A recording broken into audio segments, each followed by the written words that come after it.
一条命啊！你说，画在哪儿？我只知道都放在这儿，但我不知道你们要的画儿。长夏山居图，我真的不知道。别给脸不要脸！真的是所有的画儿都在这儿了。如果再不说，我就毙了你！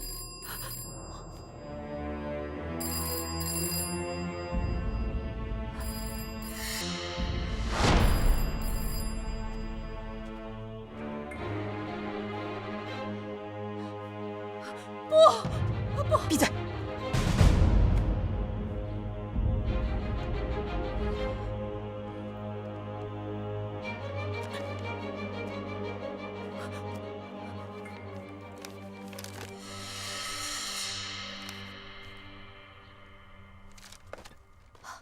怎么样？这是真的。不，你们不能拿走，你们不能拿。夫人，对不起了。走。走。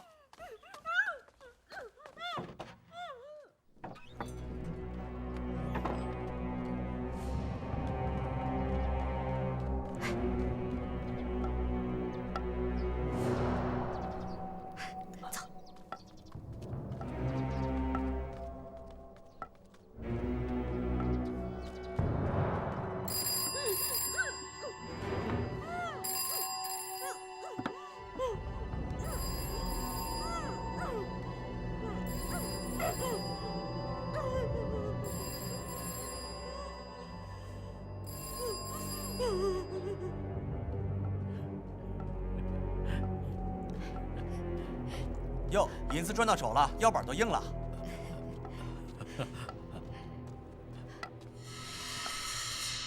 秋实，我想明白了，不管咱们俩结不结婚，只要每天能看到你，你把那个女土匪给忘了，我就心满意足了。其实他怎么了？哦，没啥。秋实，想当年我从东北流亡到西安，要不是你帮助我，我应该帮助你。要不是鬼子占领了东北，你也不会跑到西安来。再说，你又有一技之长，治病救人嘛。啊，我今天跟淼淼说，吃醋是女人爱的表现。淼淼说，她还从来没有吃过谁的醋呢。那是她还没有真正的喜欢上一个人。我以前就没有吃过你的醋。自从你上了黑龙潭，哦，你瞧瞧我这个人，我扯上那个女人干啥呀？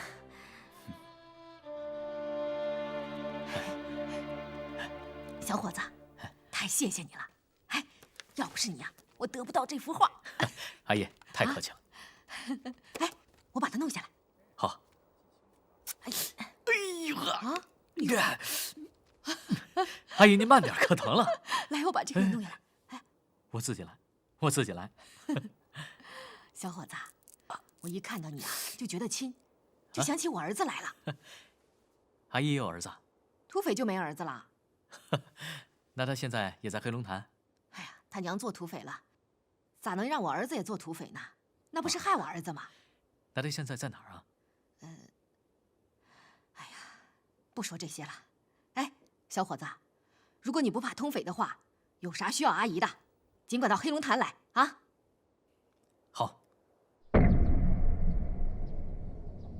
程局长，光天化日之下，土匪竟敢盗我的师傅，打昏了我的警卫员，抢走了我的北宋名画《长夏山居图》。我告诉你，限你3天，必须给我破案，否则的话，老子砸了你的警察局！倒霉，活该！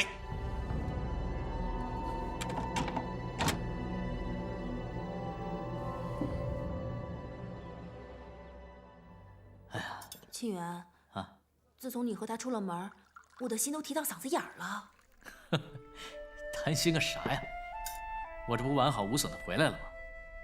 哎，等等，怎么了？你的脸，我脸怎么了？你的脸上起了好多红点儿。哈，田彩霞呀，真是个土匪。我们呢刚刚出来，他一把就把我胡子给薅下来，疼得我要死。估计啊就是那会儿弄的。哎，那田彩霞呢？走了，我也不知道去哪儿了。你说他会不会把这幅画卖个高价？他说要报答谁？要报答谁呀？我又来了，怎么不欢迎吗？没有，你天天来多欢迎啊。我告诉你啊，此案不破，郭市长就要砸我的饭碗。从现在开始，封锁城门，严密搜查过往行人。另外，把各个字画店派上咱们的人，看有没有人出售《长夏山居图》，清楚了吗？哎呀，金宵啊，你是咱们警察局里最聪明的警察，你说这个案子该咋破？郭市长说是一个老汉和一个小伙子，我觉得这里面有诈。有诈？局长，你想想，两个送菜的农民，咋可能有胆量去闯辛巴师，而且还把市长夫人给绑了？我认为很有可能是化妆的匪徒。你分析的有道理。封锁城门，检查来往行人，只是对歹徒的一种威慑，逼着他们不能立刻逃窜。现在，我们就寄希望于匪徒出手此画，这样，即使我们没能抓住匪徒，那也能把画找回来，给郭市长一个交代。但是如果匪徒是西安城里面的人，他们又不出手此画，那咱们破案的希望就……金宵啊，我就把这个重担交给你了，啊，我希望你不要给咱们警察局丢人。请局长放心。局长，我希望此事不要声张，不要见报，这样对破案有利。这个我早就想到了，我也跟郭市长沟通好了。这件事呢，就全当没有发生过，要做到内紧外松。局长，那我立刻就去部署了。